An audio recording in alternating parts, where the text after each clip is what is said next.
نحمدو و نصلی علی رسولہ الکریم اما بعد فاعوذ باللہ من الشیطان الرجیم بسم اللہ الرحمن الرحیم رب اشرح لی صدری ویسر لی امری واحلل عقدۃ من لسانی یفقہوا قولی۔ آئیے دوسرے رکوع کا آغاز کرتے ہیں، جس پہ مشہور واقعہ افک کے بارے میں ہے، جس پہ منافقوں کے سردار عبداللہ بن ابی نے حضرت عائشہ رضی اللہ تعالیٰ عنہا ام المومنین کے خلاف بہتان لگائے۔ اللہ سبحانہ تعالیٰ نے حضرت عائشہ رضی اللہ تعالیٰ عنہا کی برات میں یہ آیات نازل فرما کر آپ رضی اللہ تعالیٰ عنہا کی پاک دامنی اور پاک بازی پر گواہی دی۔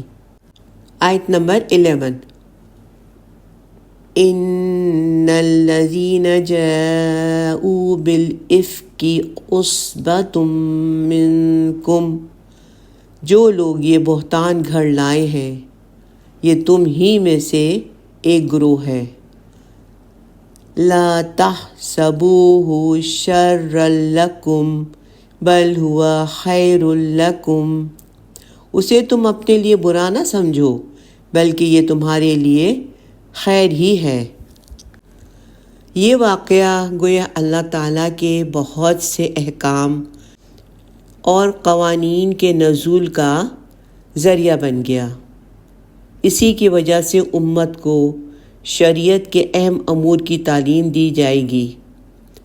اس واقعے کا خلاصہ کچھ یوں ہے۔ 6 ہجری میں رسول صلی اللہ علیہ وسلم غزوہ بنی مصطلق کے لیے رابغ تشریف لے گئے، جو مدینہ منورہ اور جدہ کے درمیان واقع ہے۔ اس سفر میں حضرت عائشہ رضی اللہ تعالیٰ عنہا آپ صلی اللہ علیہ وسلم کے ہمراہ تھیں۔ آپ ایک علیحدہ کجاوے میں سفر کرتی تھیں۔ واپسی کے سفر کے دوران ایک جگہ جب قافلے کا پڑاؤ تھا، آپ رضی اللہ تعالیٰ عنہا صبح اندھیرے قضائے حاجت کے لیے گئیں۔ واپسی پر آپ رضی اللہ تعالیٰ عنہا کا ہار کہیں گر گیا اور اس کی تلاش میں آپ رضی اللہ تعالیٰ عنہا کو اتنی دیر ہو گئی کہ قافلے کے کوچ کا وقت ہو گیا۔ جن لوگوں کو آپ رضی اللہ تعالیٰ عنہا کا ہوج اونٹ پر باندھنے اور اتارنے کی ذمہ داری دی گئی تھی، انہوں نے ہوج اٹھا کر اونٹ پر باندھ دیا۔ آپ رضی اللہ تعالیٰ چونکہ بہت دبلی پتلی تھیں، آپ سمیت ہوج کا وزن بہت زیادہ نہیں ہوتا تھا، اس لیے اٹھاتے ہوئے وہ لوگ یہ اندازہ نہ کر سکے کہ ہوج خالی ہے اور آپ رضی اللہ تعالیٰ عنہا اس میں موجود نہیں ہے۔ بہرحال جب آپ رضی اللہ تعالیٰ عنہا پڑاؤ کی جگہ پر واپس آئیں تو قافلہ کوچ کر چکا تھا۔ واپس آ کر آپ رضی اللہ تعالیٰ عنہا نے سوچا کہ اگر پیدل قافلے کے پیچھے جانے کی کوشش کروں گی تو نہ جانے رات کے اندھیرے میں راستہ بھٹک کر کس طرف چلی جاؤں گی، اس لیے بہتر ہے کہ اسی جگہ پر بیٹھی رہوں۔ جب لوگوں کو میرے بارے میں پتہ چلے گا کہ میں موجود نہیں ہوں تو وہ مجھے تلاش کرتے ہوئے واپس اس جگہ پہنچ جائیں گے۔ چنانچہ آپ رضی اللہ تعالیٰ عنہا وہیں بیٹھ گئیں۔ بیٹھے بیٹھے آپ کو نیند آ گئی اور آپ وہیں زمین پر سو گئیں۔ اس زمانے میں عام طور پر سفر کے دوران ایک شخص قافلے کے پیچھے پیچھے سفر کرتا تھا تاکہ بیماری وغیرہ کی وجہ سے اگر کوئی ساتھی پیچھے رہ گیا ہو تو اس کی مدد کرے یا قافلے کی کوئی گری پڑی چیز اٹھا لے۔ اس سفر کے دوران اس ذمہ داری پر حضرت صفوان بن معطل رضی اللہ تعالیٰ عنہ مامور تھے۔ وہ اجالے کے وقت قافلے کے پڑاؤ کی جگہ پر پہنچے تو دور انہیں ایک گٹھری سی پڑی دکھائی دی۔ قریب آئے تو ام المؤمنین رضی اللہ عنہا کو زمین پر پڑے پایا۔ نیند کے دوران آپ رضی اللہ تعالیٰ عنہا کا چہرہ کھل گیا تھا اور حجاب کا حکم نازل ہونے سے پہلے چونکہ انہوں نے آپ رضی اللہ تعالیٰ عنہ کو دیکھا تھا اس لیے پہچان گئے۔ حجاب کا حکم سورۃ الاحزاب میں ہے، جو 1 سال پہلے 5 ہجری میں نازل ہو چکی تھی۔ اس سے پہلے خواتین حجاب نہیں کیا کرتی تھیں۔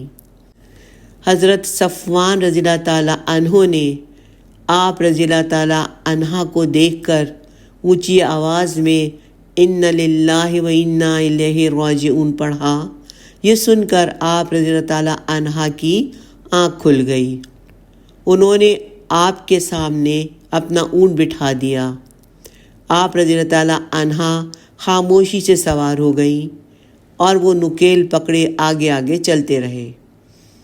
جب وہ آپ رضی اللہ تعالیٰ عنہ کو لے کر قافلے پر پہنچے تو عبداللہ بن ابی نے شور مچانا شروع کر دیا اور ان پر بہتان لگانے لگا۔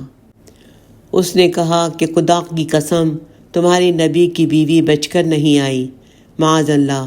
باقی منافقین نے بھی اس کی ہاں میں ہاں ملائی اور یوں یہ بے سروپا بات بڑھتے بڑھتے ایک طوفان کا روپ اختیار کر گئی۔ منافقین کی اس سازش سے بعد بہت سے مخلص مسلمان بھی متاثر ہوئے اور انہوں نے بھی ان کے ساتھ ہاں میں ہاں ملائی۔ پھر اللہ تعالیٰ نے حضرت عائشہ رضی اللہ تعالیٰ عنہ کی بارات میں یہ آیات نازل فرمائی کہ آپ رضی اللہ تعالیٰ کی پاک دامنی اور پاک بازی پر گواہی دی تو تب جا کر یہ معاملہ ختم ہوا۔ یہ واقعہ تاریخ اسلام میں واقعہ افک کے نام سے مشہور ہے۔ اگلی آیت ہے لِكُلِّ امْرِئٍ مِّنْهُمْ مَا اكْتَسَبَ مِنَ الْإِثْمِ، ان میں سے ہر شخص کے لیے وہی ہے جو گناہ اس نے کمایا۔ جس کسی کا جتنا حصہ اس طوفان کے اٹھانے میں ہے اس کو اسی قدر اس کا بدلہ ملے گا۔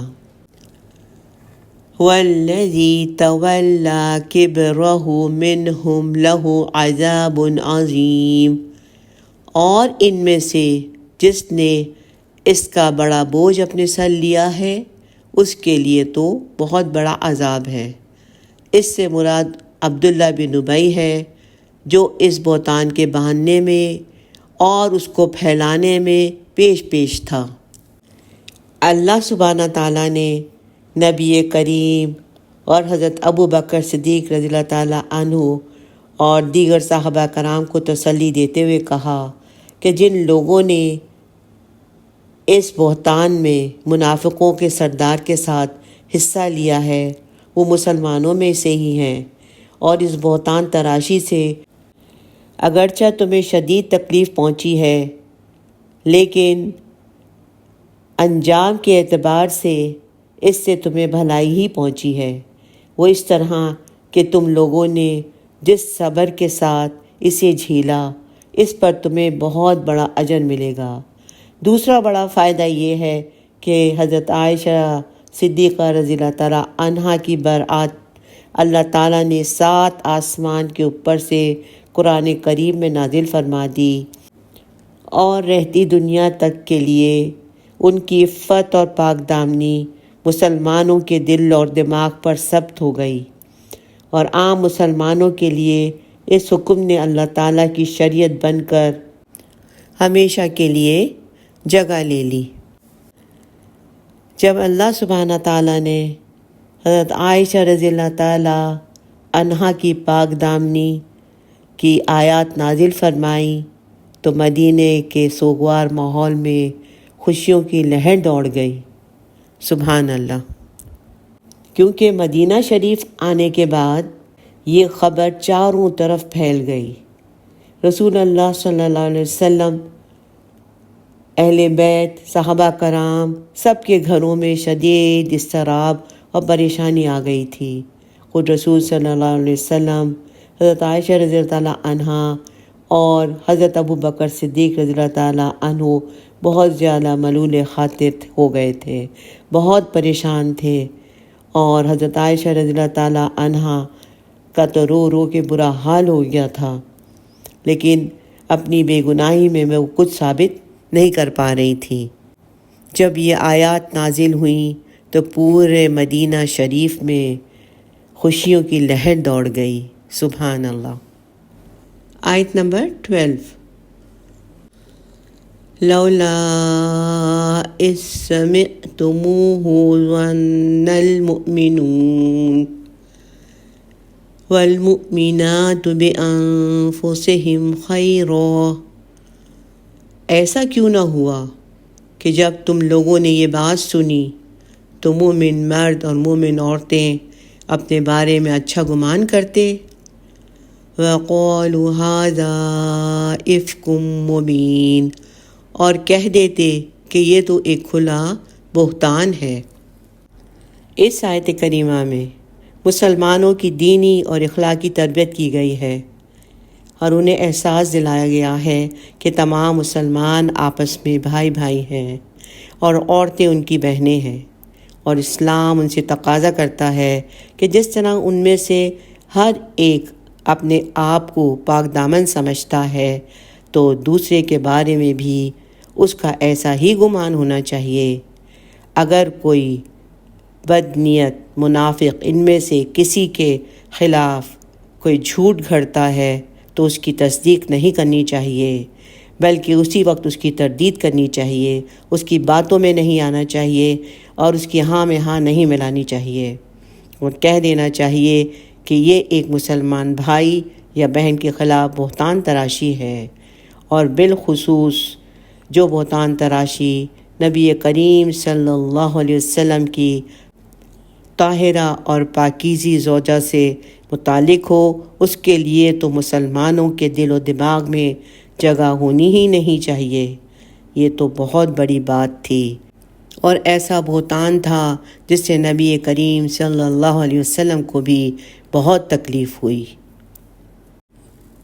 آیت نمبر 13۔ لولا جاءوا علیہ بأربعۃ شہداء، کیوں نہیں وہ لے کر آئے اس پر 4 گواہ۔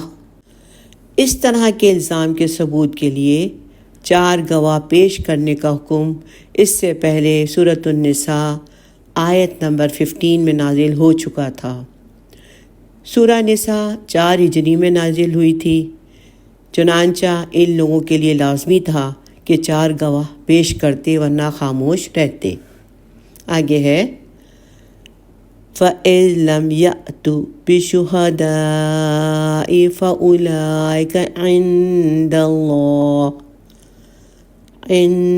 اللَّهِ هُمُ الْكَاذِبُونَ، تو جب وہ 4 گواہ نہ لائے تو اللہ کے نزدیک وہی جھوٹے ہیں، یعنی 4 گواہوں کی عدم موجودگی میں اسلامی قانون کے مطابق وہ جھوٹے ہیں۔ اللہ تعالیٰ یہاں مسلمانوں کو ایک شرعی حکم کی تعلیم دے رہے ہیں کہ جب عبداللہ بن ابی نے یہ بات اپنی زبان سے کہی تو ہونا تو یہ چاہیے تھا کہ مسلمان اس سے 4 گواہوں کا مطالبہ کرتے، اور وہ 4 کیا ایک بھی گواہ نہیں پیش کر سکتا تھا، تو اس کا جھوٹ اسی کی طرف لوٹ جاتا اور اس پر بہتان تراشی کی حد جاری کی جاتی، لیکن مسلمانوں نے ایسا نہیں کیا۔ اسی لیے اس آیت کریمہ میں مسلمانوں کو ڈانٹ پلائی گئی ہے کہ تم نے اس منافق کی ایسی بات کیوں سنی، کیوں نہ اس کی تکذیب کی، اس کو کیوں نہ تم لوگوں نے جھٹلایا، مسلمانوں کے درمیان اسے شر پھیلانے کا موقع کیوں دیا۔ آیت نمبر 14۔ وَلَوْلَا فَضْلُ اللَّهِ عَلَيْكُمْ وَرَحْمَتُهُ فِي الدُّنْيَا وَالْآخِرَةِ لَمَسَّكُمْ فِي مَا أَفَضْتُمْ فِيهِ عَذَابٌ عَظِيمٌ، اگر نہ ہوتا اللہ کا فضل اور اس کی رحمت تم پر دنیا اور آخرت میں تو ضرور تمہیں پہنچتا بہت بڑا عذاب اس معاملے کے باعث جس کا تم نے چرچا کیا تھا۔ اس آیت میں بھی اللہ تعالیٰ کی طرف سے ڈانٹ کے انداز میں بتایا جا رہا ہے اور اللہ اپنا احسان بتا رہے ہیں کہ اللہ تعالیٰ نے ان پر احسان کیا، اللہ نے محض اپنے فضل اور کرم سے تم سب کو درگزر کر دیا، ورنہ جیسی غلطی تم لوگوں نے کی تھی اللہ کا شدید عذاب تم پر نازل ہونا چاہیے تھا۔ آیت نمبر 15 استلقونہ بألسنتکم، جب تم لے رہے تھے اسے اپنی زبانوں سے۔ یہاں انسانی کمزوری کا ذکر کیا گیا ہے کہ انسانی کمزوری ہے کہ ادھر کی بات سنی اور ادھر پہنچا دی، اس کی نہ کوئی تحقیق کی، بس ایک نے سنی اور دوسرے کو پہنچا دی، تو دیکھتے ہی دیکھتے جنگل کی آگ کی طرح وہ خبر پھیل جاتی ہے۔ آگے ہے وَتَقُولُونَ بِأَفْوَاهِكُمْ مَا لَيْسَ لَكُمْ بِهِ عِلْمٌ، اور تم اپنے منہوں سے جو کچھ کہہ رہے تھے جس کے بارے میں تمہیں کوئی علم نہیں تھا، یعنی اس بارے میں جتنی باتیں تھیں سب سنی سنائی تھیں، ان کے پیچھے کوئی علمی ثبوت نہ تھا، نہ کوئی گواہ تھا۔ آگے ہے وَتَحْسَبُونَهُ هَيِّنًا وَهُوَ عِندَ اللَّهِ عَظِيمٌ، اور تم اسے معمولی سمجھ رہے تھے جبکہ اللہ کے نزدیک یہ بہت بڑی بات تھی، یعنی کسی بھی مسلمان خاتون پر اس طرح کی تہمت لگا دینا بہت قبیح حرکت ہے، اور وہ بھی ام المومنین زوجہ رسول صلی اللہ علیہ وسلم پر ایسی تہمت لگانا، اللہ کے نزدیک یہ حرکت بہت ہی ناپسندیدہ تھی۔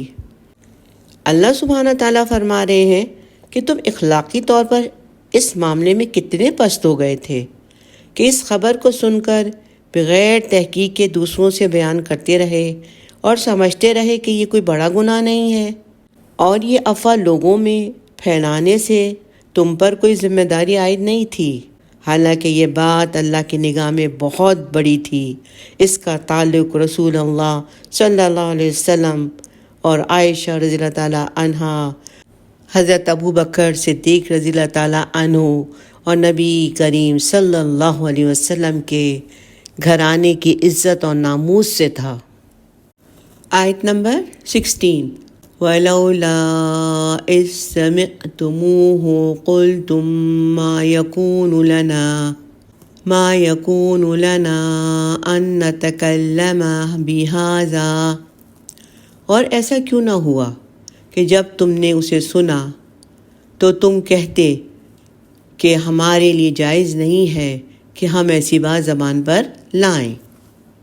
سبحانک ھذا بہتان عظیم، اور کہتے کہ اے اللہ تو پاک ہے، یہ تو ایک بہت بڑا بہتان ہے۔ اس آیت میں مزید فرمایا گیا کہ ہونا تو یہ چاہیے تھا کہ جب تم لوگوں نے یہ بری بات سنی اسی وقت اس کا انکار کر دیتے اور اپنی زبان پر ایک کلمہ بھی ایسا نہ آنے دیتے جس سے یہ بہتان، افترا پردازی لوگوں میں پھیلتی، اور صاف کہہ دیتے کہ یہ نبی صلی اللہ علیہ وسلم کی عزت اور ناموس کے خلاف ایک سازش ہے اور بہتان ہے۔ آیت نمبر 17 یعظکم اللہ ان تعودوا لمثلہ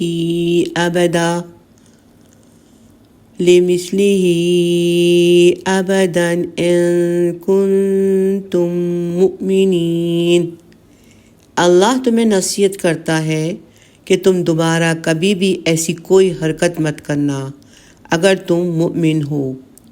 اگلی آیت وَيُبَيِّنُ اللَّهُ لَكُمُ الْآيَاتِ وَاللَّهُ عَلِيمٌ حَكِيمٌ، اور اللہ تمہارے لیے اپنی آیات کو واضح کر رہا ہے، اللہ سب کچھ جاننے والا، بہت حکمت والا ہے۔ ان دونوں آیتوں میں ان مسلمانوں کو نصیحت کی گئی ہے جن سے یہ گناہ سرزد ہوا تھا کہ اگر تم لوگ مخلص مسلمان ہوگے تو جب تک زندہ رہو دوبارہ کسی مسلمان مرد یا عورت کے بارے میں ایسے گناہ کا ارتکاب نہیں کرو گے۔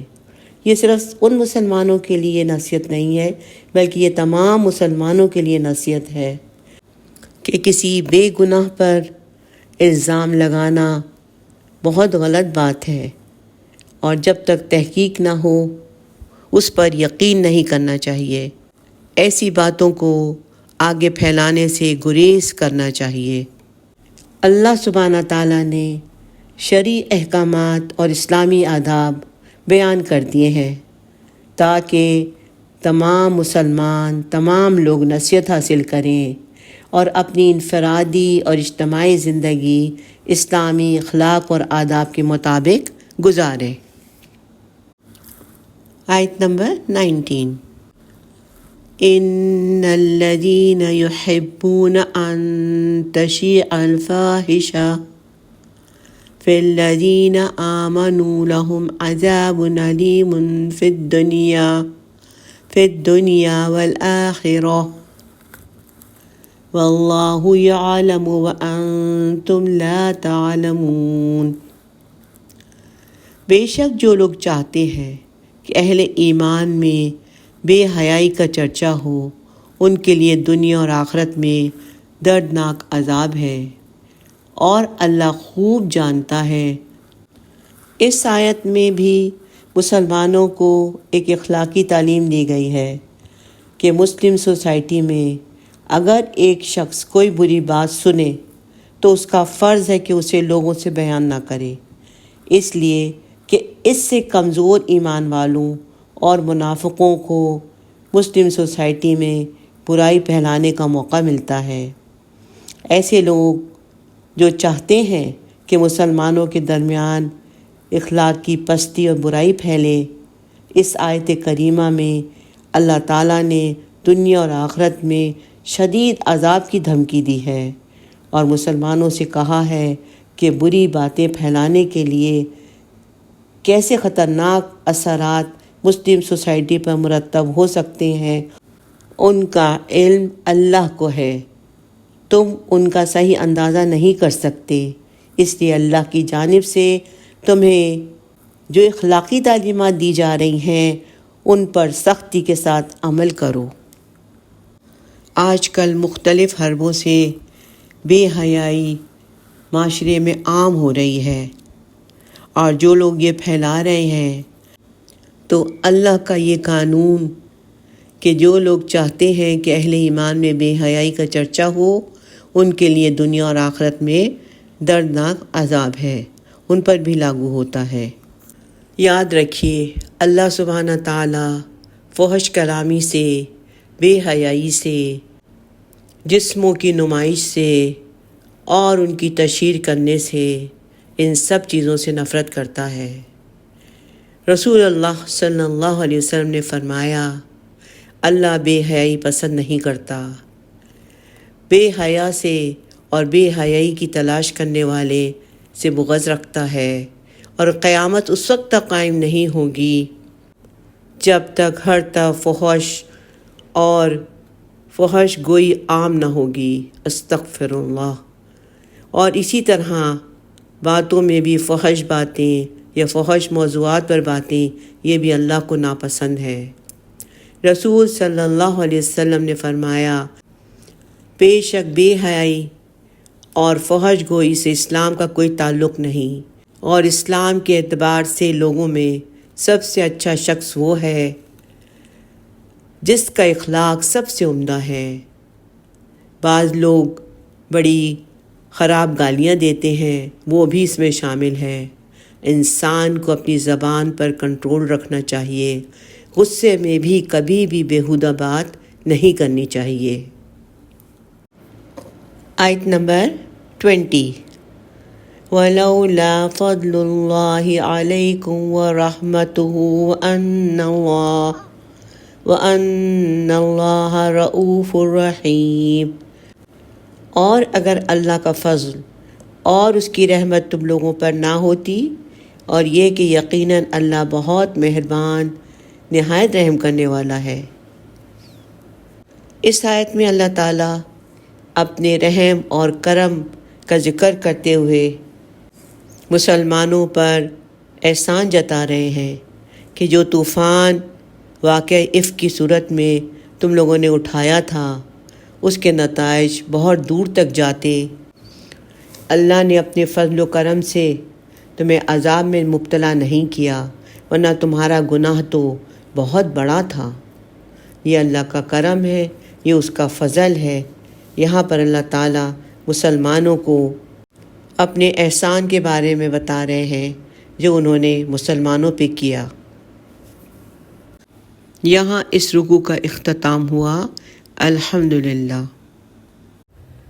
ربنا تقبل منا انك انت السميع العليم ربنا لا تؤاخذنا ان نسينا او اخطأنا آمین۔